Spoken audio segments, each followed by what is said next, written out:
The Nike Air Max Uptempo 3, known today as the Air Max Uptempo 97, packed a ton of Air Max cushioning into a package built for bigger players with quick moves.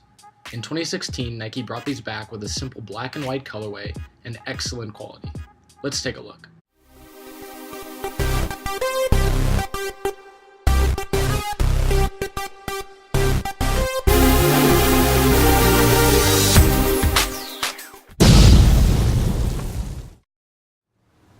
Hey all, what is up? Reese here, and I've got a brand new sneaker pickup to show you. What we're looking at today is the Nike Air Max Uptempo 97, originally known as the Nike Air Max Uptempo 3, in a brand new black and white colorway.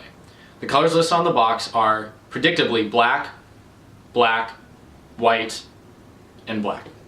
And these released on December 6, 2016, with a retail price of $160. Now before we even get into this review, I can sum up my thoughts on this shoe by saying I am surprised by how impressed I was.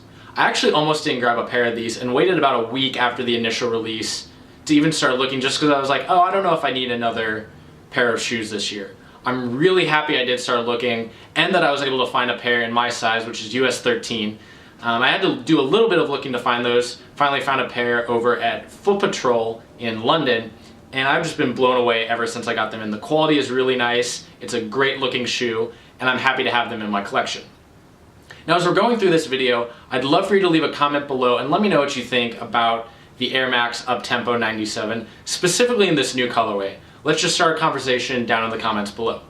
Also, don't forget to hit that thumbs up button if you enjoy the content in this video, and if you're new here, hit the subscribe button so you can stay up to date with new videos just like this. Getting into the shoe itself now, this is part of Nike's Uptempo line. And to take a step back, in the late 80s, Nike started focusing on two different lines for their basketball sneakers. You had Flight and Force. Flight shoes were intended to be for players like guards, the players who were a little bit smaller, quick on their feet, and doing a lot of different movements and cuts during the game. On the opposite side of that coin, you had the Force, which was made for the bigger post players who needed a little more stability, support, and cushioning. By the mid-90s, however, there were enough players that didn't quite fit either of those molds. You had these bigger players who were really good at ball handling, were making a lot of movements, and so the Uptempo line kind of helps bridge that gap by providing some of the cushioning and stability from the Force line, while also being nimble and quick on your feet for the more guard-like positions within that role. This is like I said, this was originally called the Air Max Uptempo 3, and this directly followed the Air Max Uptempo in 1996, which was the first basketball shoe to feature full-length, visible air cushioning, and that followed the Air Max 2 Uptempo, which debuted in 1995 and was one of the early shoes to feature Nike's Air Max 2 technology, which was basically just an improvement and kind of a different way to do Nike Air Max. Now, all three of those shoes that I've just mentioned came out as part of this kind of black pack, so you had all three of them coming out with the same black nubuck upper and white accents. And then also on December 22nd, we saw the release of a similar pack of all three silhouettes, except they traded out the black nubuck for an Urban Haze nubuck, which is basically like an olive green, as well as replacing the white on the midsole with more of a sail, which is kind of an off-white. Regardless, I don't think you could have gone wrong with either of the colorways or any of the three shoes. This just happened to be my favorite, and I think it's a really, really good look for the Air Max Uptempo 97. There's a lot going on with this shoe, and we'll get into all of that in the close-up view, but I think having just the simple monochromatic upper really lets the textures and the different layers of material do the talking, not the colors. Now with all that said, that basically wraps up the history overview of this sneaker. Let's dive right into a close-up view now and look at the colors, materials, and everything going on with this shoe. Diving right into the shoe now, the upper features a ton of black nubuck. It's a really high quality nubuck. It's probably the nicest nubuck of any Nike release in my collection right now.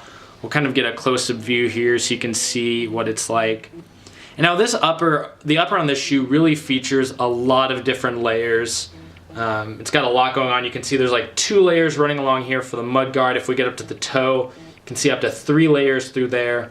The side panel has kind of the main base layer with this other piece over top. And so you can see what I'm talking about with a lot going on. And these definitely look really cool in some of the original colorways and some of the ways that you can kind of work with that texture. But I just think it looks so sharp to have it all one color and really let the details do the talking.